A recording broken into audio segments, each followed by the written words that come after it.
Ivan, লেবু কেন?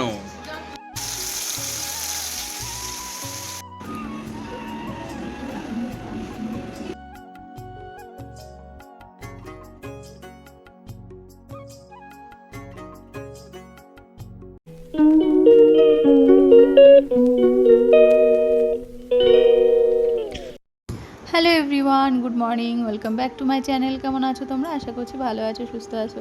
সকাল সকাল উঠে বাসি মুখ ধুয়ে বাসি কাজ করে আমি এখন গরম জল নিয়ে বসে গেলাম খেতে।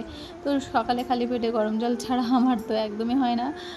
এক গ্লাসের জায়গায় 2 গ্লাস জল আমি খাই, তারপরে ব্রেকফাস্ট করি। আর এদিকে দেখো ইভান বাবা এখনও ঘুমাচ্ছে, উঠছে না।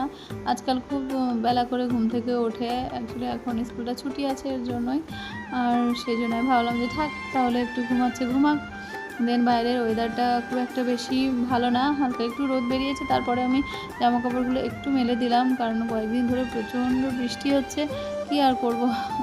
তো যাই হোক, একটু একটু করে তো শুকাতে হবে। আর এদিকে দেখো ইভানের ব্রেকফাস্ট, আমার ব্রেকফাস্ট, ইভানের পাপার ব্রেকফাস্ট, তিনজনের ব্রেকফাস্ট একসঙ্গে রেডি করেছি। তো আজকে ব্রেকফাস্টে ছিল হচ্ছে পেয়ারা, রাঙা আলু, লেবু, ছোলা। আর ইভানের বাবা দুধ খাবে। তো ব্যাস এটুকুই। তো সকালে আমি বেশি ফল খাই। আর এদিকে ভাতও বসিয়ে দিয়েছি, তার সঙ্গে সঙ্গে ব্রেকফাস্টটা করে নেবো, কারণ রান্না করতেও দেরি হয়ে যাবে এর জন্যই। তো তার সাথে সাথে আবার কালকের বাসি রুটি 3টে ছিল, সেটা একটু গরম করে দিলাম। ইভানের পাপা আর কি খেয়ে নিল। আর আমি এদিকে ভাতটা বসিয়ে দেন আমি যাব আর কি। মাছ টাছ দেখো রান্নার সরঞ্জাম করে নিয়েছি, মাছ ভাজছি। আর আজকে মাছের ঝোল করব। আর এই মাছটা এনেছিল কয়েকদিন আগে, কাতলা মাছটা করার ইচ্ছে ছিল, ভাগ্নি এসেছিলো, ভাবলাম করব। তো ও আর মাছ খেতে চায়নি, ও মাছ অতটা ভালোবাসে না। তারপরেও মাছ এনেছিলাম, আর ও মাংস খেয়েছে দুদিনেই। তো সেই জন্য আর মাছটা করা হয়নি। তো মাছটা রয়ে গেছে, এত বড় বড় মাছ আমার খেতেও খুব খারাপ লাগছিল, যার জন্য আনা হচ্ছে সে খেতে পারেনি। তো সেই জন্যই আর কি। যাই হোক, মাছটা ভাজলাম কড়া করে। আর একটু পেঁয়াজ, একটু লঙ্কা, আদা বাটা দিয়েই ঝোল করে ফেলেছি। ভেবেছিলাম আজকে দই কাতলা করব, তা দই কাতলা করার আর সুযোগ হলো না, সব কিছু সরঞ্জাম ছিল না, তার জন্যই আর কি। যাই হোক, এভাবে রান্না করলেও ভালো লাগে, খারাপ লাগেনি আর কি। তারপরে ইভানকে খাওয়াতে নিয়ে আসলাম। আর ইভান তো জানো বায়না করছে এই দুপুরবেলা ভাত খাওয়াবার দিয়ে লেবু খাবে।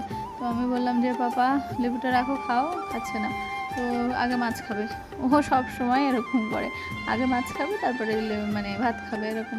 তো আগে থেকে এখন একটু একটু করে ভাতের মধ্যে দেওয়ার চেষ্টা করি আমি, বাবা একটু ভাত খাওয়া, নইলে পেট ভরবে না, এইসব এটা ওটা বুঝিয়ে তারপর খাওয়ানোর চেষ্টা করি। তারপরে খাইয়েছি, আজকে ভাত কটা খেয়েছি, এটাই আমি খুশি আর কি।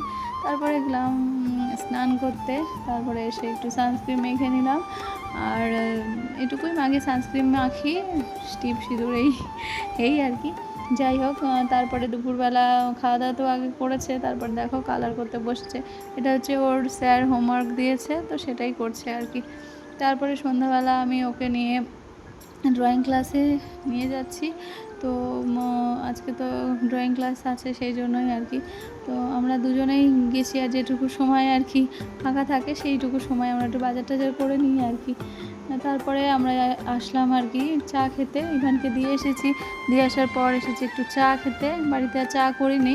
তো সেই জন্য একটু চা খেয়ে নিলাম, আর লিকার চা একটু খাই।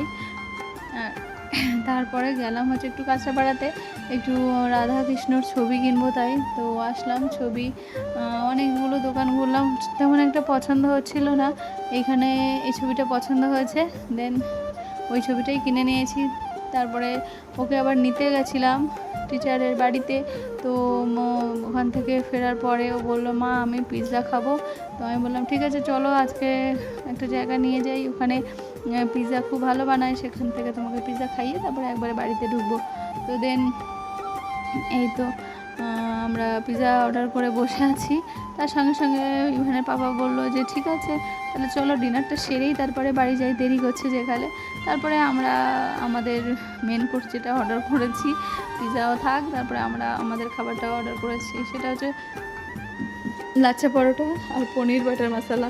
তো এটা আগের দিন এখানে খেয়েছিলাম, ভীষণ ভালো লেগেছিলো, এই জন্য এটাই অর্ডার করেছি। আমরা তারপরে তো পিৎজা ও তো অতটা খেতে পারবে না, তো সেই জন্য আবার পিৎজাটা আমরা আবার দুজনে আবার একটা একটা করে খেলাম আর কি। আর লাচ্ছা পরোটা এত টেস্টি, এখানে এত সুন্দর বানায় কি বলবো। আর মানে আগের দিন খেয়ে এত ভালো লেগেছে রেস্টুরেন্টটা, তো সেই জন্য আজকে আবার আসলাম। তো আর প্রাইসটাও সাধ্যের মধ্যে, সেই জন্য আরও আসলাম। আর পাশে একজনের জন্মদিন হচ্ছিলো, সেখান থেকে আমাদের আবার কেক খেতে দিল। দেখো ব্ল্যাক ফরেস্ট কেক ছিল, কেকটা ভীষণ টেস্ট ছিল আর কি। যাই হোক, খাওয়া দাওয়া করে বাড়িতে ফিরে এসেছি। তো চলো আজকের ব্লগটা এখানে এনে করছি। Tata, good night.